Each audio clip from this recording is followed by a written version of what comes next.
guys, TalkNorwichCity here, back for my preview of tomorrow night's game against Everton in the Capital One Cup at Goodison Park. So, we've progressed through the last couple of rounds of this cup fairly convincingly with strong setups.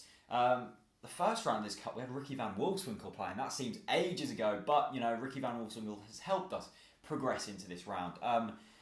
If that's all he's done. But I'm really, really confident that Alex Neil will once again field another strong side. And to be honest, we can still rotate this squad and still field a decent side. We've got a decent squad depth, maybe not in the defensive line, but certainly in the midfield and a couple of options up top as well. So we can maybe rotate 5, 6, maybe even 7 players and still come out with a really strong side that I would feel confident to beat an Everton side. Let's not forget though, Everton are a very, very good team. They've got some incredible players. I've been doing some previews for Toffee TV and Everton fans channel, and I've looked at their team, and they've got some serious talent in their ranks.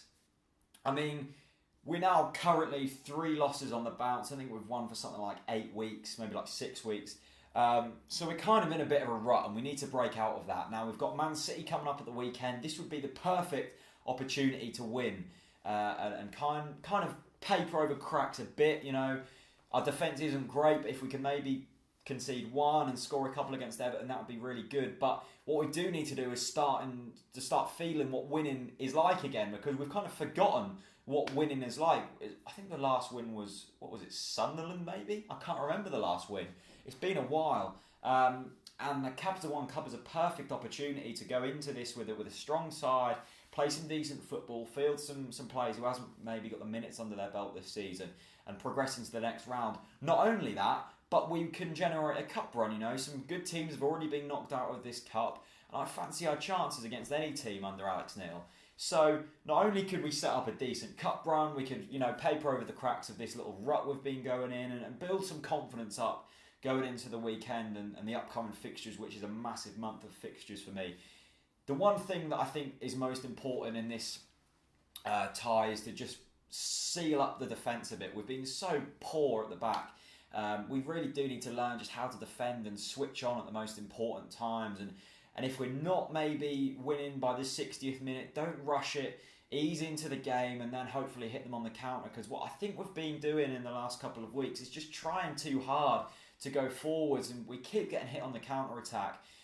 An interesting article I read about the way we played at Newcastle was if we would have just set up fairly defensively for maybe the first half an hour and not allowed Newcastle to score goals, their fans would have been getting really agitated, and that's when you then score and then maybe sit back for a bit, take it into half time, they're 1-0 down and then come out of the blocks really quick.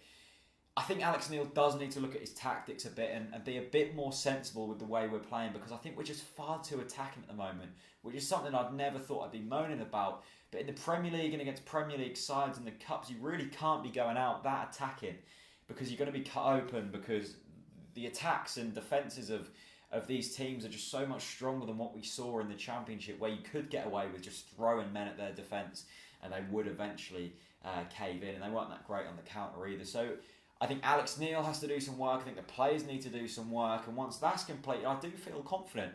So many fans are just so short-minded, probably including myself.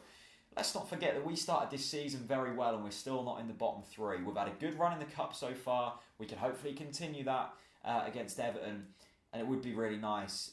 I've already done my predicted 11, so head over there and check that out if you want to see what team I'm expecting. But I feel kind of confident, Tuesday night Cup games. Everton only scraped through against Barnsley in a tie not so long back, so they're not that great. I mean, they're a good side, I'm not underestimating them, but they're a team that we can beat. A win would be massive here, it really would be. It's more than just a progression into the next round, it's confidence, it's remembering what winning feels like again, because winning is infectious and losing is infectious. You're only as good as your last game, in my opinion, and if you lose, it just rips the confidence out of you. But if you win, the fans are a bit more upbeat, the players are a bit more upbeat, and you can hopefully feel a bit more confident. So that is my match preview. The only thing left to do is a score prediction. I'm going 3-1 Norwich. Bit optimistic. I don't know. It's who knows? You can never really tell with cup games. They're so up in the air. Everton could field a really strong side, or they could just put out some youth players. You really don't know. Yeah, that's my score prediction. Leave your score predictions, and if you agree with me in the comments, what kind of points would you take out? And you know, going into this game, what would you be doing if you were Alex Neil? Thanks ever so much for watching. Hit subscribe. Loads and loads of preview content and review content. So much content coming this week. It's unbelievable. Something like 15 videos I've got planned for this week. So a really bumper week of videos. Thanks for watching, and I'll see you later.